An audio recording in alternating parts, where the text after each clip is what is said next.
इस देश में जो नया नया एक शब्द पैदा किया गया है अर्बन नक्सल, हम इसके खिलाफ भी लड़ाई लड़ेंगे और हमारी पार्टी इस वर्ड के खिलाफ है। ठीक है, साथ साथ रोजगार और एक जो अंतर्राष्ट्रीय स्तर पर एक मुद्दा और हम रखना चाहते, हम जो मुद्दे हमारे लोकसभा में होंगे हम उनकी बात आपके बीच में कर रहे हैं, क्योंकि इसके बाद हम आपसे अब आपके सवाल लेंगे।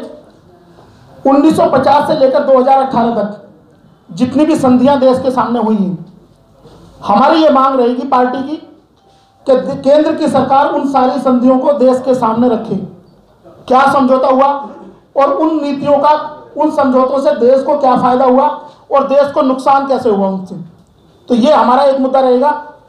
साथ साथ जो हमारी आज की ये जो प्रेस वार्ता है, इस प्रेस वार्ता में विराजनाथ महाराज जी हैं, प्रेमदास जी, विवेकनाथ जी, हम ये अलायंस की जो बात करने जा रहे हैं, अलायंस हमारा एक म्यूचुअल अंडरस्टैंडिंग है, हम लोग उसमें पार्टिसिपेट कर रहे हैं। सिंबल सभी, क्योंकि सभी लोगों ने सिंबल के लिए अप्लाई नहीं किया, इसी सिंबल पे हम सब लोग चुनाव लड़ेंगे। तो मैं विवेकनाथ जी से बात करना, विवेकनाथ जी को आमंत्रित कर रहा हूँ, वो आपके बीच में बात रखेंगे। कोई सवाल आप बताइए, आप जो भी आपको सवाल पूछना है।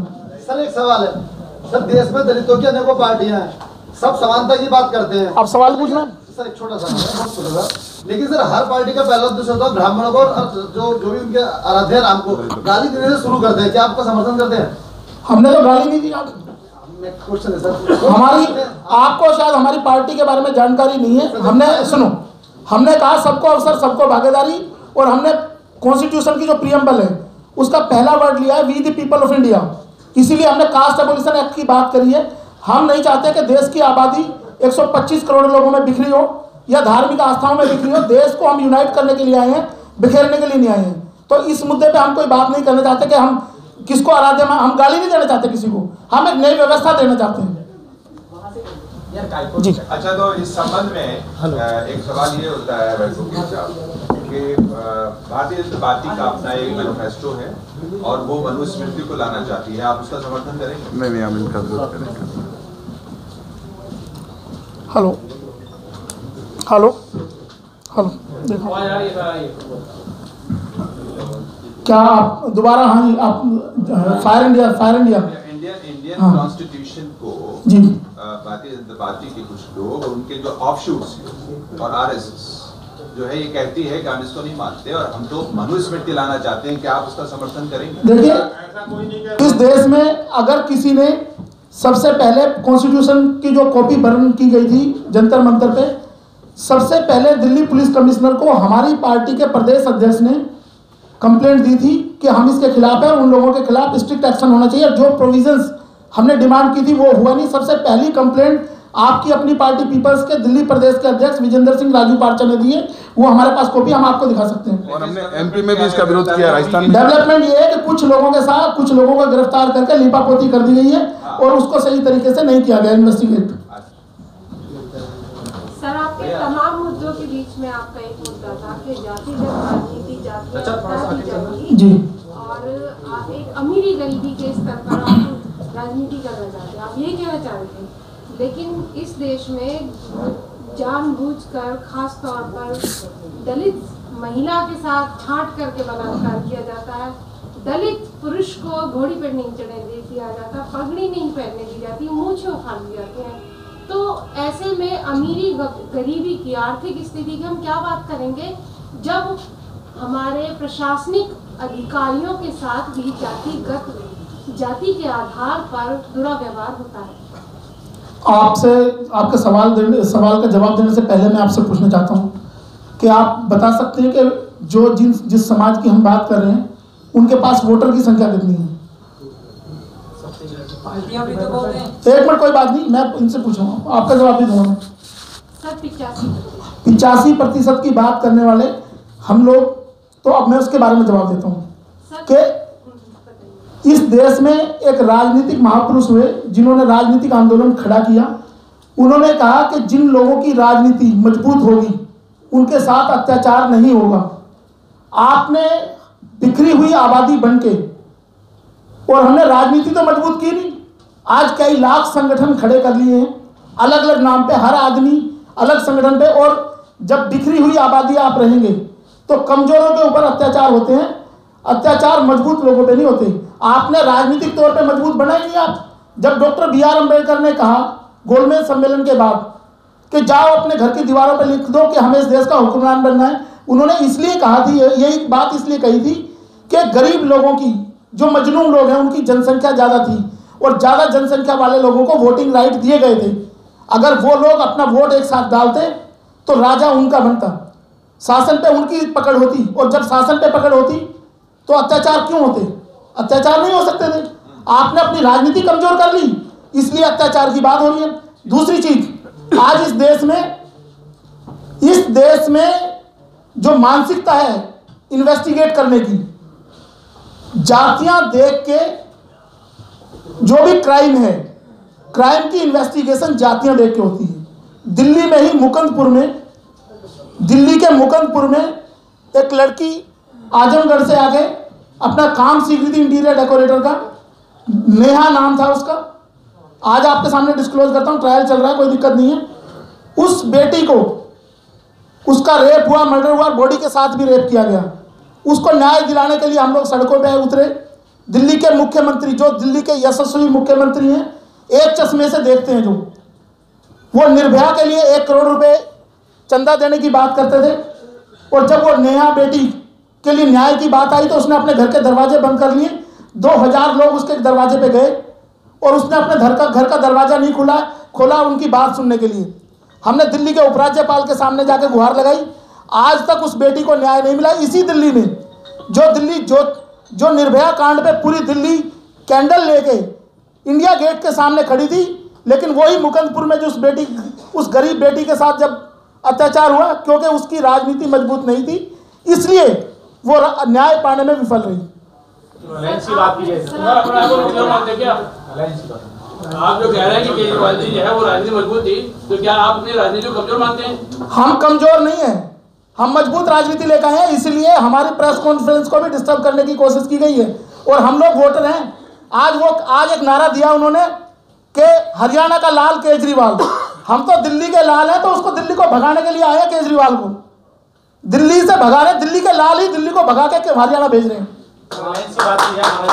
जी, अलायंस पे आपका कोई क्वेश्चन है, पूछिए, आप बताएंगे आप क्वेश्चन। अलायंस जातिगत आरक्षण में विश्वास करता है या आर्थिक आधार पर? क्या आपका जो अलायंस है जो काम करेगा आगे, हम चाहते हैं आपकी राजनीति बड़ी हो, तो आप जातिगत आरक्षण की बात करेंगे या आर्थिक आधार की? हमने आपके सामने एक बात रखी, इस देश में 2 तरह की विचारधाराएं हैं।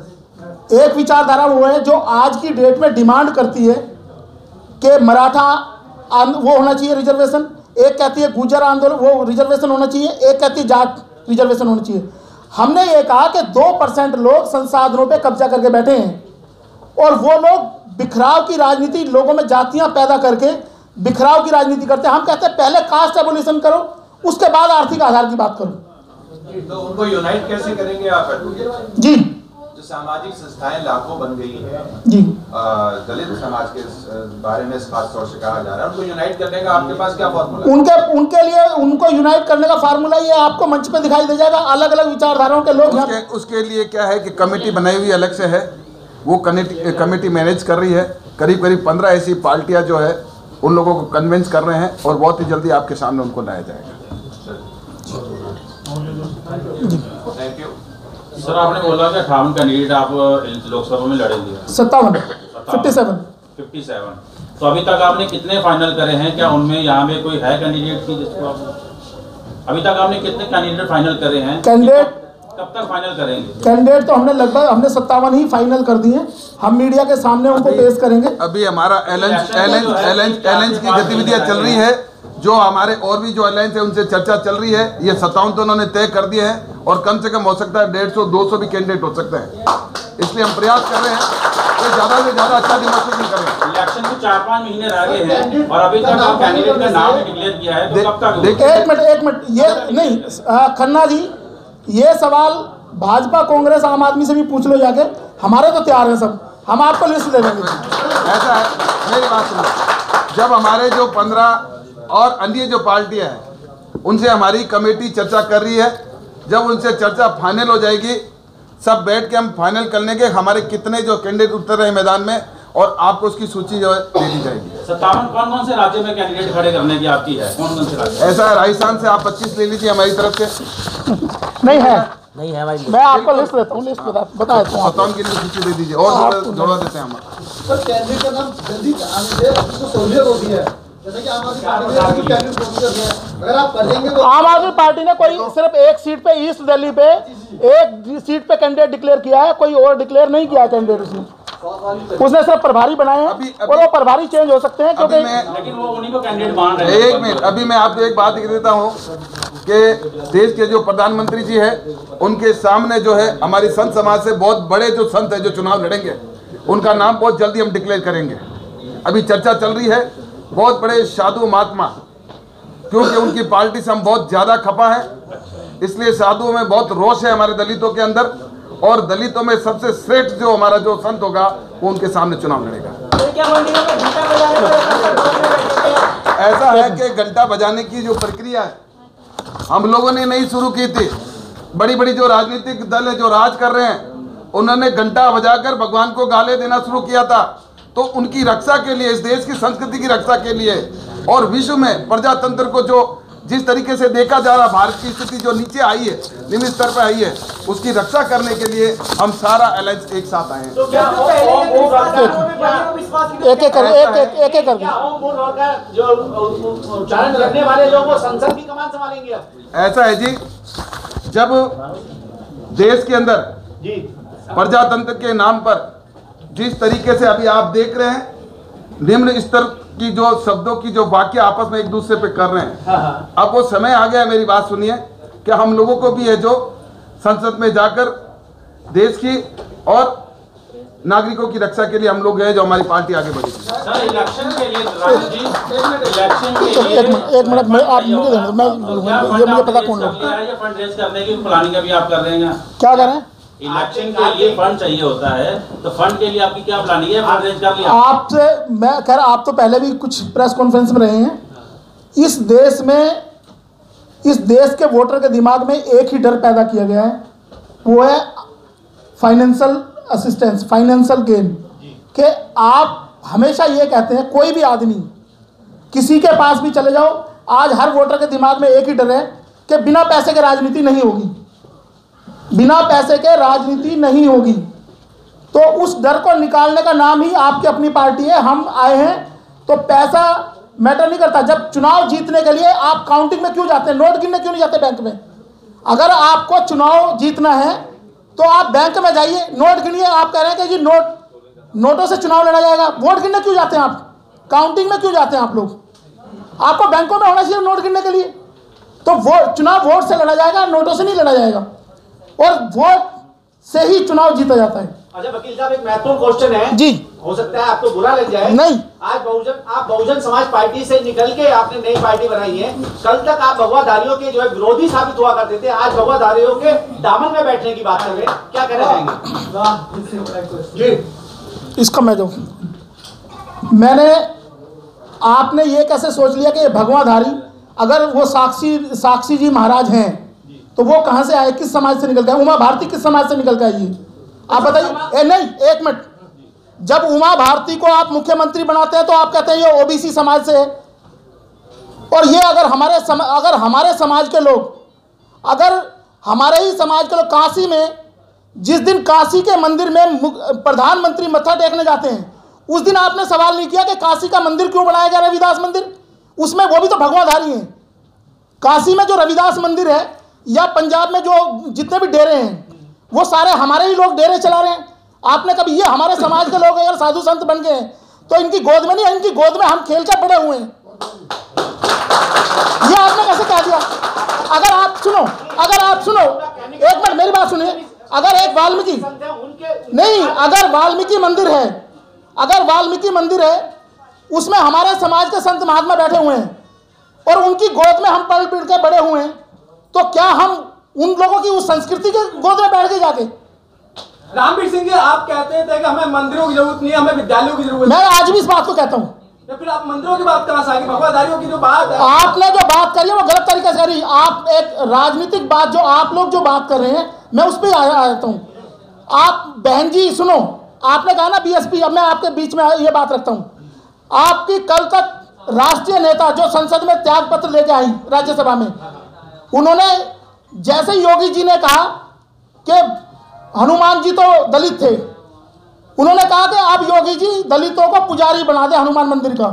क्या आपने, आपका जो आइडियोलॉजिकल सोच है, जो आइडियोलॉजी थी, आप उससे शिफ्ट करके नहीं चले गए दूसरी तरफ? जब आप दलितों को मंदिर में घुसाने की बात करते हैं तो हम तो इन महात्माओं की गोद में पल के बड़े हुए हैं और ये हमारे समाज के लोग हैं, हमें इनकी गोद में बैठने से कोई गुरेज नहीं है।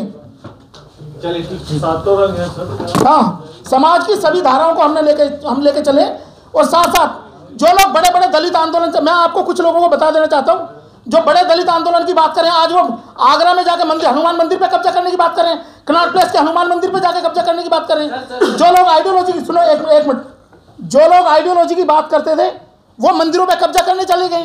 तो आपने कहा माना 70 साल पहले जिस आदमी ने कहा कि capture this power of temple, आपने उसको तो कब्जा किया नहीं, आप मंदिरों पे कब्जा करने के लिए 1 मिनट में चले गए।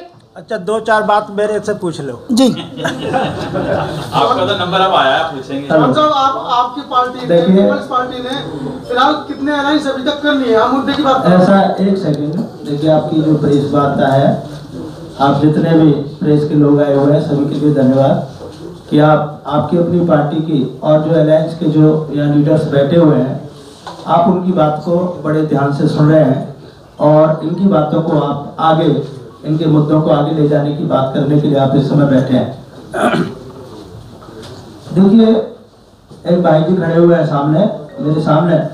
आपने पहला क्वेश्चन किया था कि राम को गाली देने से या किसको गाली देने से, ऐसा आपका क्वेश्चन आया था। अक्सर दलित आंदोलन में कहा जाता है कि हाँ, एक सेकंड मैं आपकी बात का ये जवाब देना चाहता हूँ, क्योंकि जो दलित हैं वो अपने महापुरुषों को गाली देते हुए लोगों को सुनते सुनते उनके कान पक गए।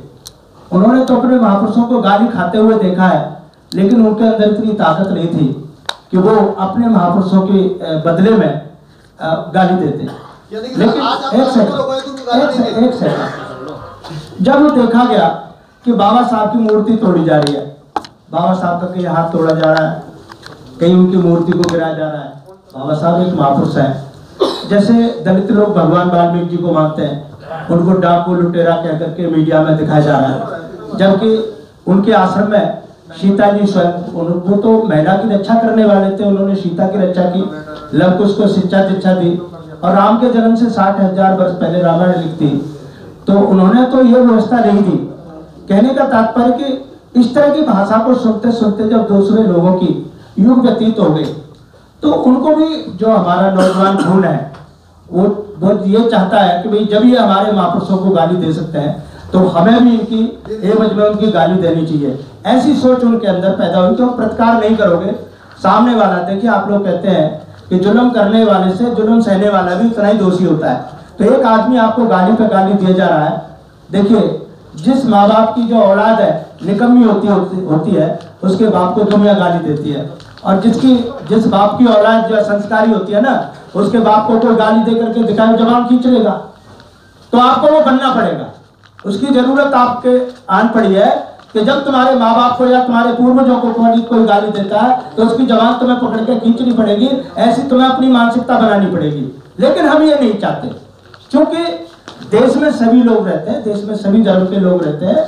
हर आदमी अगर शांतिपूर्वक रहेगा तभी हम शांति से रह सकते हैं। इसका मतलब ये नहीं है कि दूसरे लोग हमें गाली देते आ रहे तो हम भी देंगे, नहीं। आप अपने आप को इतना ताकतवर बना लो कि दूसरे आदमी की हिम्मत ही आपको गाली देने की न हो। मोटिव क्या है इस पार्टी को खड़ा करने का? देखिए, अभी एक सेकेंड, राजनीतिक के अंदर सत्ता, राजनीतिक सत्ता प्राप्त करना।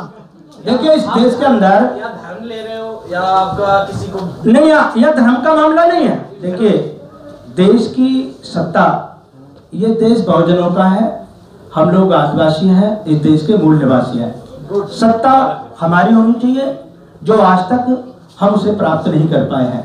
डॉक्टर भीमराव अंबेडकर जी ने जो हमें वोट का अधिकार दिया है, उस अधिकार को हमें प्राप्त करना है। अभी हमारे लोग जागरूक नहीं है, हम उनको जागरूक करने के लिए घर घर तक जाएंगे, क्योंकि हमारी जो लड़ाई है वो सामाजिक न्याय की है। जब तक इस देश में सामाजिक न्याय नहीं होगा तब तक इस देश में शांति नहीं आ सकती। इसी के लिए सामाजिक न्याय पार्टी का गठन किया गया है।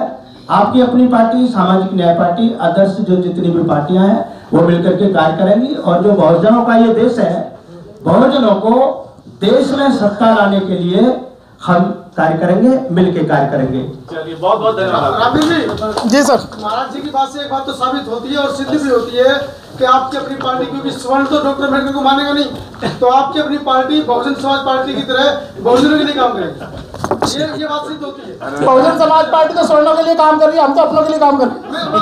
ये आपसे पूछना चाह रहा हूँ। नहीं, हम सब के लिए काम करें।